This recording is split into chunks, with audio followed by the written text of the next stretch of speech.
Now, we could use an intimate relationship. Let's say you're in an intimate relationship and you're not going the extra mile. And maybe you're not wed. Maybe you're not bound to that degree. Maybe you're dating.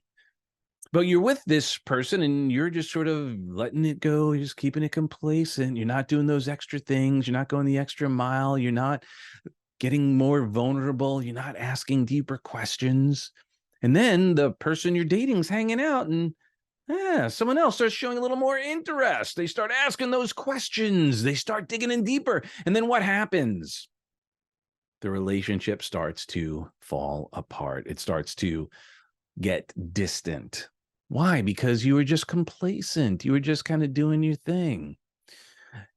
Where else does that show up? It shows up in almost everything, right? Because how you do anything is how you do everything. So imagine this.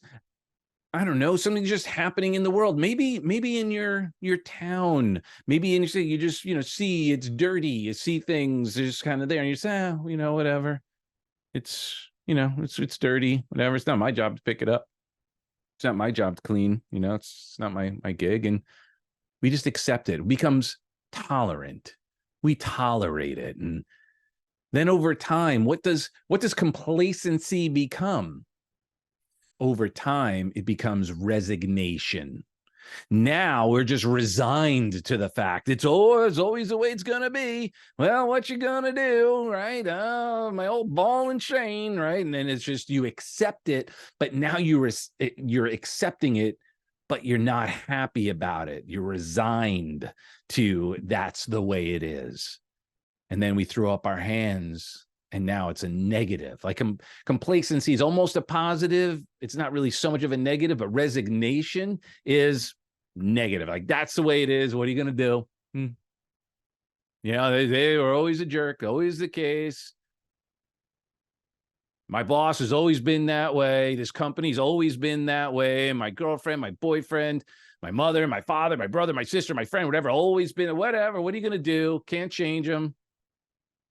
And then I wonder if perhaps if we get to that state of resignation, we then get into if you can't beat them, join them, where we now go, well, there's nothing I can do, so I might as well just get on board. Because now we're resigned to the fact, so much so that we give up on ourselves. We give up on our values. It chips away at our values, right? So complacency is nickel and diming it. So is resignation. But now we're doing it resentfully. Now we're just giving up because we don't have the energy anymore. Why? Again, because those neural pathways have been etched in. It's just the way it is. And this shows up professionally, it shows up personally, it shows up in our weight, in our health,